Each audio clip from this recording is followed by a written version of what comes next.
Now we're going to begin with the prevention of mine fires and explosions, including rock dusting, housekeeping, and things of this nature. We'll begin probing in more depth on these best practices. And there are differences among large and small mines in mining methods, the extensiveness of the infrastructure in the mine itself, organizational structure, and of course availability of resources for larger companies versus smaller companies. The scale of work needed to effectively pursue fire and explosion prevention methods is massive, of course, in large mines. Tim Segman, we'll get our first question. How do you manage to ensure the effective fire and explosion prevention methods are well implemented and maintained in large longwall mines? And what are the key prevention best practices that are employed? Well, in a large, very large longwall mine, you have a big area to cover. I think first and foremost starts outside with our AMS operator to monitor not only the CO systems, the air movement, the belt, but also the movement of men in hand with a very good, sound, responsible person who can pick up if we need him at any time to direct any type of firefighting. In our training we do at our two big longwall mines, we break the mine down into section and longwall, out by, and we have every person in their respective job classifications have an understanding what their duty is in case if there would be a mine emergency. We have a system of a text communicator system that lets us know if there's any elevations in let's just say CO, or somebody alerts that there's a fire. Throughout the whole mine, the lighting system comes on. It lets them know with a beacon light what the situation is. I'll just give you an example.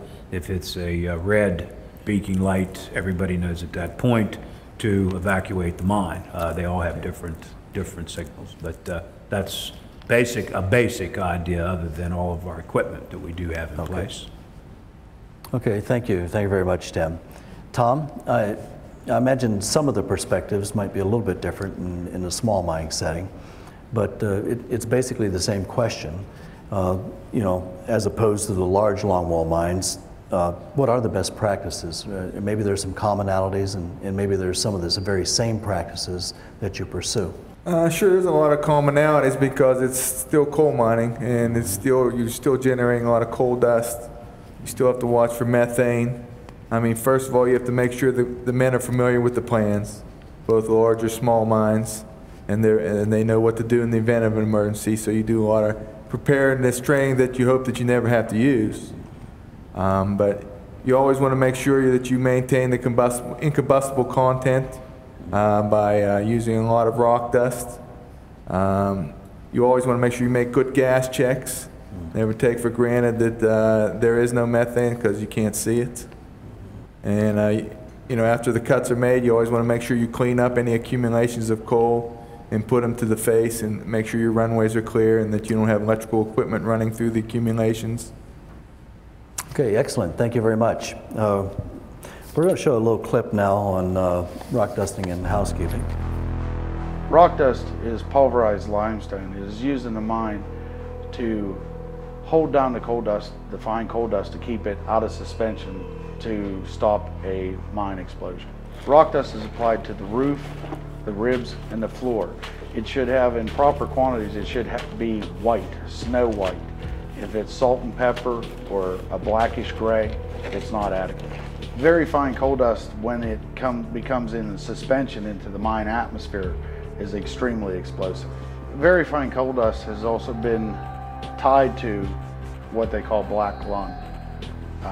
It's small, fine coal dust particles that get into the lung and that the body cannot get rid of, and actually decreases the breathing capacity of the person affected. Two possible fire hazards you find in a mine are coal accumulations, loose coal, dusty coal laying along the bottom of the ribs and on runways. Coal accumulations underground can be ignited by multiple sources of heat, either by stuck or sticking rollers, hot bearings, electrical energy through cables and everything else. any type of source of electricity or heat. That's why we have to be very careful with the accumulations of loose coal. Also, another problem or a fire hazard we can find underground is garbage, just thrown around the mines. The best fire prevention we can have is don't ever let it happen. Pick up your garbage, take care of your section, control your accumulations of oil and also coal. Keep the section clean, keep it well rock dusted. With the garbage, if you take it inside, take it out. I mean, it's not a trash can in there. Do the right thing when it's needed to be done. Keep your eyes open. If you see your buddy throw a piece of trash off to the side, tell them about it. Pick your trash up. Rick, Yes. what tools are available from MSHA to help mine operators better understand and know about the best practices? Over the years, MSHA has learned through disasters how to handle certain things in a different way by training. What people don't realize, when the Farmington explosion happened, there was not a law in place for rock dust underground. Farmington was considered one of the safest mines in the nation. But when Farmington blew up and the people died, MSHA addressed rock dusting.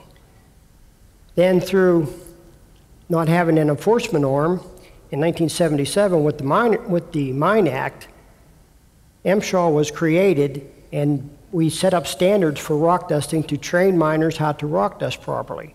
At that time, it was 65% combustible in the intake areas and 80% non-combustible in the return areas. And we had to rock dust within 40 feet of the face. But then we had Upper Big Branch happen. And when Upper Big Branch happened, we had an ignition, and the only difference between an ignition and an explosion is the propagation of coal dust. Rock dust makes coal dust inert. And by applying more rock dust to more areas of the mine, we can best eliminate the problem of the coal dust in the mine atmosphere. So we addressed it, and now the standard that we have in place is 80% rock dust everywhere in the mine. You have to train the people properly how to do the job. If a man is properly trained and he's properly supervised, we can eliminate all the disasters that we've had. Okay, very good, thank you. Jeff, from the Commonwealth perspective, in the experience of many in the Bureau of Mine Safety, what aspects most frequently are found lacking in Pennsylvania mines with respect to preventative techniques and stuff like that? The Bureau of Mine Safety has been in existence for the most part since the late 1800s, and it has evolved through the years with the latest version update coming in 2009 with the new version of the Bituminous Mining Act for Pennsylvania mines. Through that time, what we have found out that the constant surveillance of our mine inspectors underground, which at minimum was quarterly inspections, with the addition now that with the Miner Act of Pennsylvania, that the mine inspectors, along with the Coal Safety Board, can now enforce federal mandates if need to be. And also with the addition of one of my charges is, along with the bituminous mines, I'm also overseeing the industrial mineral mines, which is the underground limestone operations, and the anthracite mining regions.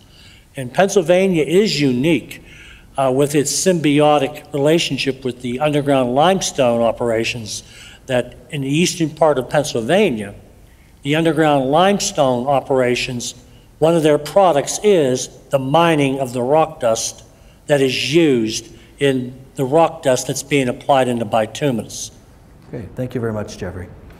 One other real quick question, and are there resources available through BMS that operators can tap into? Yes, Pennsylvania maintains a website which has resources, and one of our main resources, once again, is training. The Bureau would contend that proactive is always the way to be instead of reactive. So we offer all the trainings from blasting awareness to annual retraining, which targets the individual miner, as the video with Dave Varney basically states that you have to start with the miner themselves.